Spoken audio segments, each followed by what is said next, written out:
believe has gotten into a lot of good trouble, and she's here to share some professional development tips with us.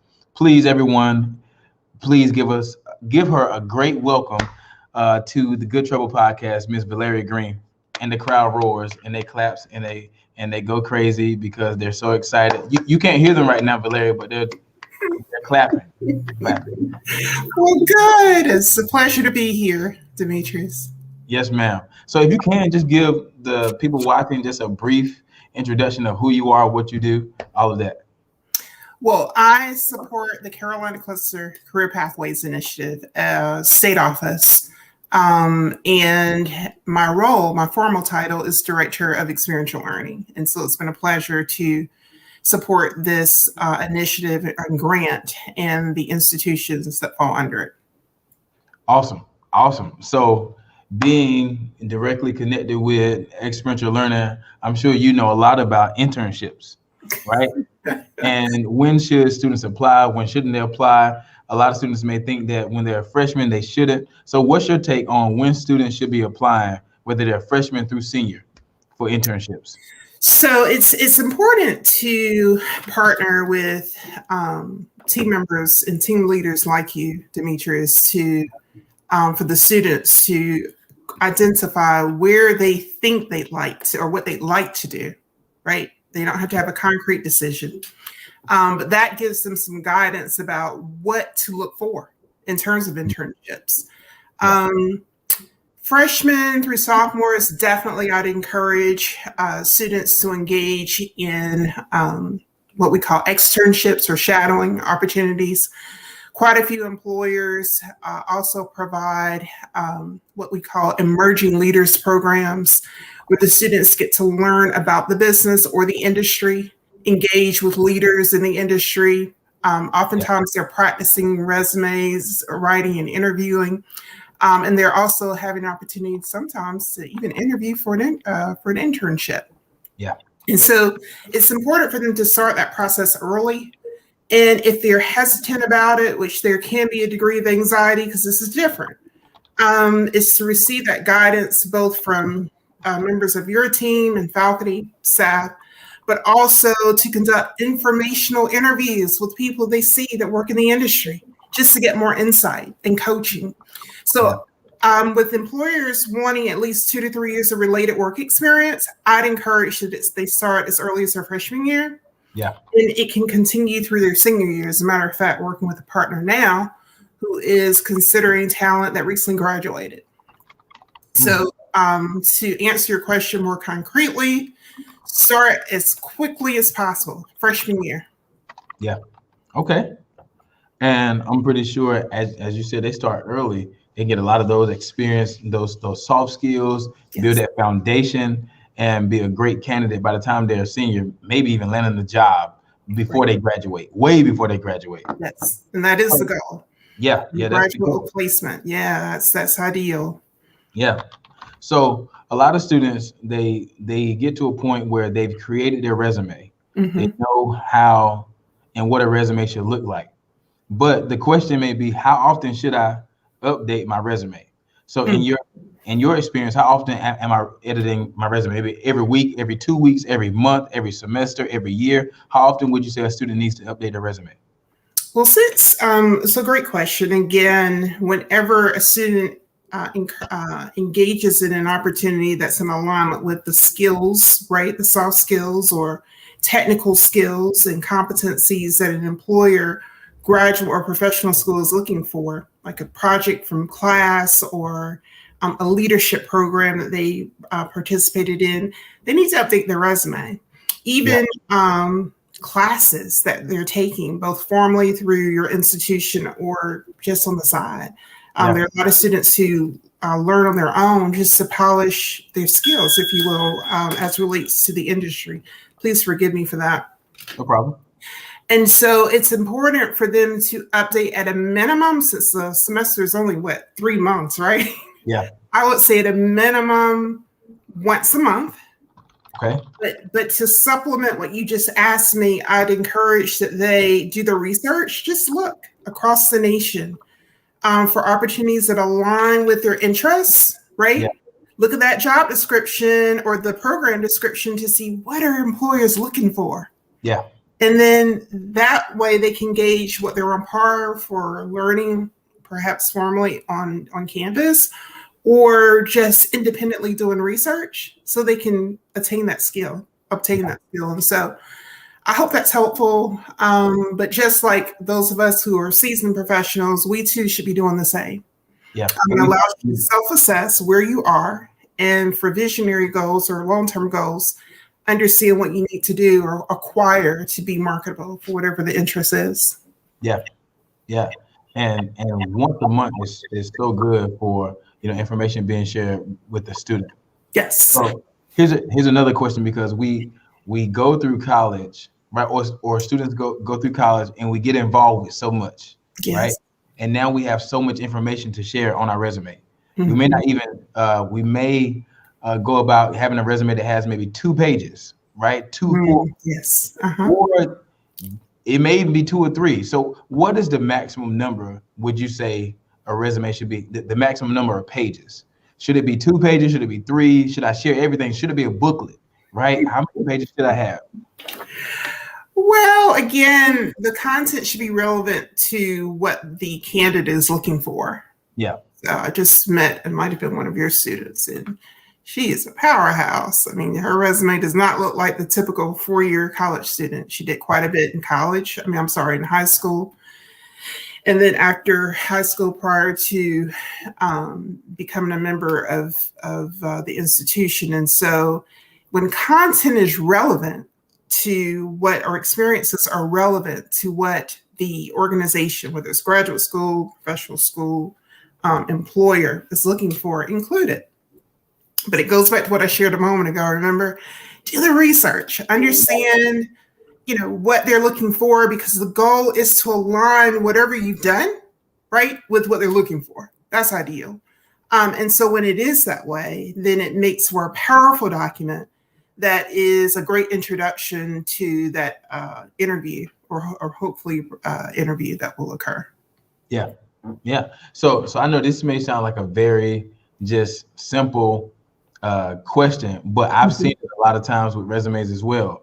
When you talk about information and the order of information, and I did this internship in 2017, and it was phenomenal, right? It blew my socks away. I made the most money there. I got the most experience. However, it's 2021 now, right? And so that internship should not be at the top of my list. That one should be lower down on my resume. So what order should students put their experiences in? Should it be the one that I enjoyed the most at the top, or should it be in like some type of chronological order? So we call it reverse chronological, right? So you want to start with the most recent experience. There are different ways with coaching and support for students' information to stand out. So for instance, if you're using BOLD, right, the feature of BOLD, and there were experiences that ended even their senior year. And it's probably one that was pretty amazing to them, and it's relevant to what they're pursuing. It's probably, if they don't have recent experience that aligns with, they might want to include it. That is not a common practice, to be frank, but if it's something that's in direct alignment, like their robotics, or I met a certified nursing assistant, and this started in high school, definitely include it. But it's in reverse order. So start with the most recent opportunity first, and then par down, but always, always, always use a subject matter expert or SME to look at that document and have that person review what the candidate is looking for, so that it's relevant. And typically when that occurs, it's going to be a win-win. Yeah. Yeah. Mm-hmm. So I think this is good when you say observe what the candidate is looking for. Yes. And I think that being plugged in a person's head can help them answer a couple of these questions, because this next question, I think, really is relevant towards making sure that you know what a company is looking for. Sure. So we're talking more so about now a person meeting the employer. And so now they have an opportunity to share their skill set. And so we talk about elevator pitch and elevator speeches. So what type of keywords or phrases can students use when asked to give maybe their 2-minute or 3-minute elevator pitch? So I'm going to give you two different scenarios. So this is a planned event. You know that the student knows that he or she is interested in being with this organization, being in the summer undergraduate research experience. Again, do your research, right? So just as an example, if the candidate is a biology major, they've been conducting research, cancer research, that will be a part of my pitch. Using the name, classification, and major, right? That's critically important. I'm Valeria Green, graduating senior in human resources. My interests are, again, use your research. We're not saying tell fibs, but use your research and share your interests, but also share interests that align with what they're looking for. Again, do not falsify anything, but do intentional research. The students are sharp. They're very smart. So they know the learning outcomes. They've done the research of the learning outcomes. They've looked at the faculty that are conducting research in cancer. So again, it's a relatability concept. When we talk about culture fit, we're talking about relatability, right? And then maybe a fact or two of what they've learned about the organization and how it aligns with their interests. That's critically important. It's about relatability. What does one avoid, if you don't mind me sharing that? Please. Is avoid talking about your visionary goal.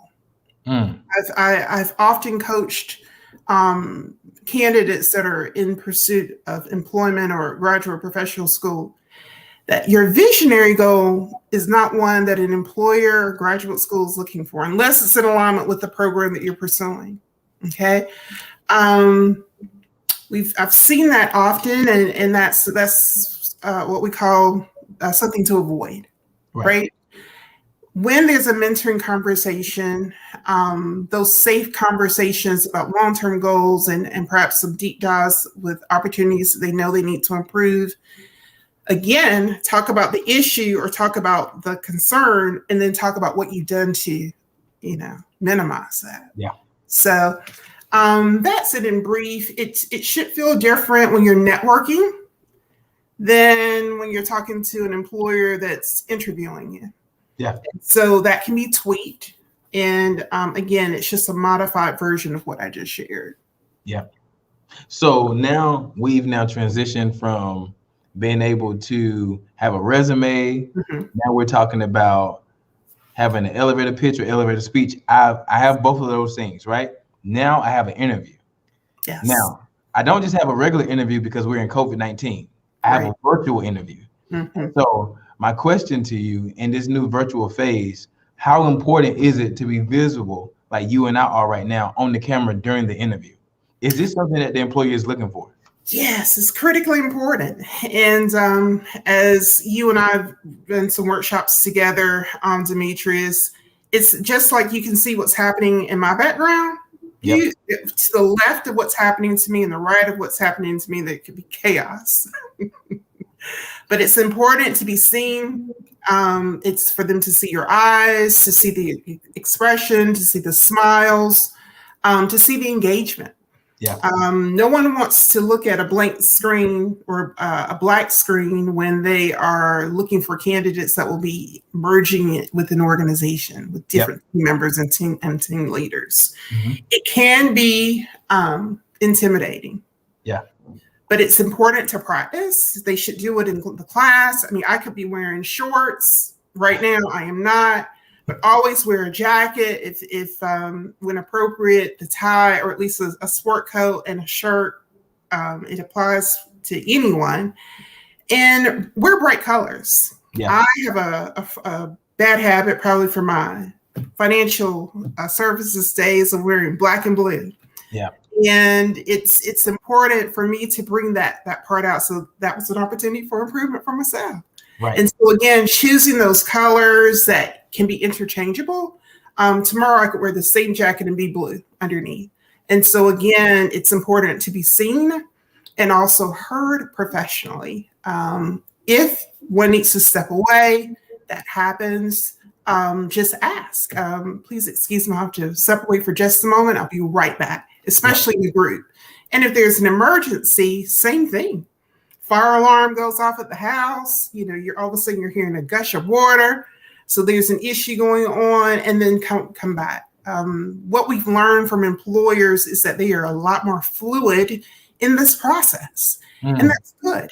Meaning they're being more empathetic to situations, but always show not only the intellect, but the presence. I think that's critically important.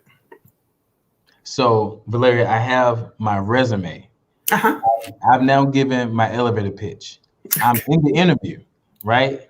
And I'm on camera. I'm talking with the employer. They're asking me questions. And now we're at the end of the interview, and they're saying, do you have any questions for us? This is sometimes a place where there's a lot of gray areas because we may not, or the student may not know that them asking the employer questions is important for them as well. So what are some questions that students can ask at the end of their interview to the employer?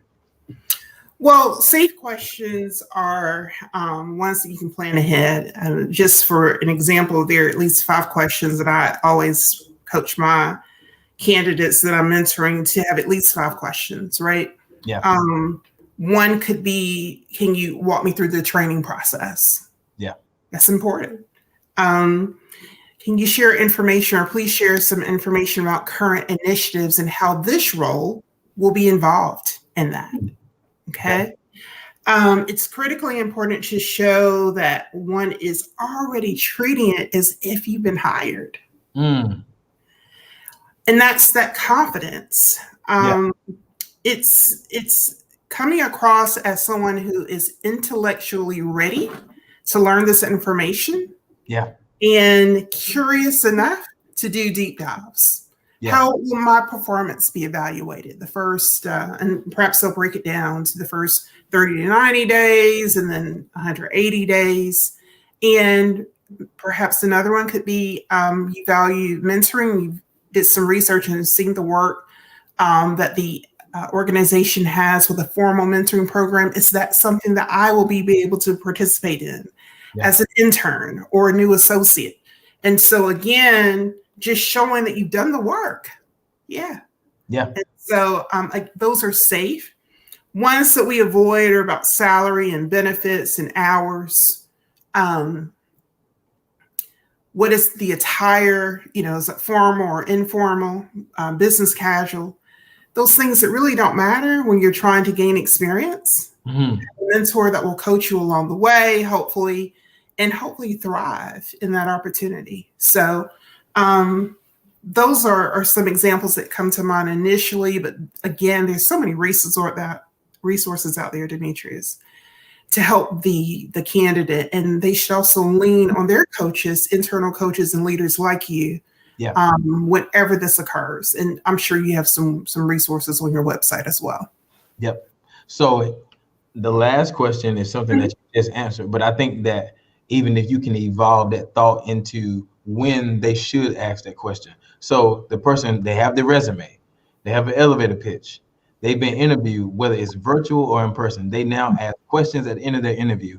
And now they're curious to know, what does the salary look like? Or should I and can I negotiate what's being offered? Or should I just take the best offer? When you're coming in as an intern, or how does a student properly navigate that without discrediting a great opportunity? Well, that has multiple layers, what you just shared. Okay. Let's start with the salary piece. It's okay, as I indicated earlier, to conduct an informational interview, right? And a part of the informational interview is not only learning about the person, but also learning about opportunities that align with the candidate's interests. Asking about the salary or the hourly rate range during something like that could be possible. You can also say, I've done some research about the hourly rate. Is that in alignment with, right? And so whether it's 15 to 18 an hour for students that are undergraduates and 18 to 25 an hour for a graduate student, I think that's a fair question. Yeah. But Again, if one really needs to get in the industry, gain the experience, be mindful of what matters most. I'll give you another example of a student who was going to be further away from home than need be. They might have needed support. There's certain things at this level. It's such a competitive workforce. They're competing with multiple generations in this space. Yeah, it's happened in the past, but it is quite high now. And so it's important to understand what kind of support and resources are available with alumni. Yeah.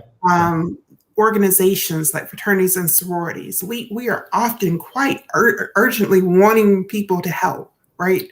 And so be careful with letting relocation, having to drive because people can help with gas cards. You never know until you ask.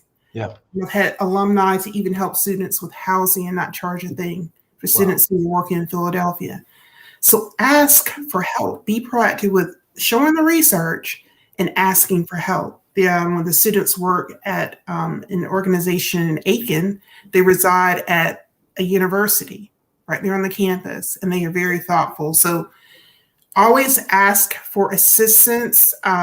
Learn about the options, which that typically will come in an offer letter, or at least the verbal offer, and then the formal offer letter. But then go back to the institution, allow them to help. That's the gift about this environment, this HBCU environment. It's nurturing, but it's also resourceful. But then you're also looking for those habit one behaviors, being proactive to the candidates being proactive to learn what types of resources and support are available. Awesome. Well, Valeria, that is all I have for you today. That's all of our questions. You did a great job. You did you received an A+ in this. Well, thank you, Demetrius. Listen, I appreciate that. Always, we enjoy you always sharing and informing and training and developing all that you do. We really appreciate it. Do you have any last words that you may have for students? We are in March. We're about to go into April. So you have students about to graduate, go into a workforce that's now been turned inside out. And so a lot of the opportunities that they were going to get, it may be virtual. So what last words or advice or encouragement do you have for students that are going into the real world now? Well, every opportunity that one experiences will help them progress no matter what. Those challenging opportunities that might bring tears or discomfort, and also those opportunities that help you feel even stronger. Yeah. Lean on both and have faith. Anyone who says they did this with perfection is telling themselves a quiet fib. Let them have that moment. But as long as people are moving, you can move forward. When you're moving forward. And I would say continue to be that way. I like the habit one, be proactive. Begin with the end in mind, which is habit 2, and put first things first, habit 3. Those first 3 habits are about managing oneself.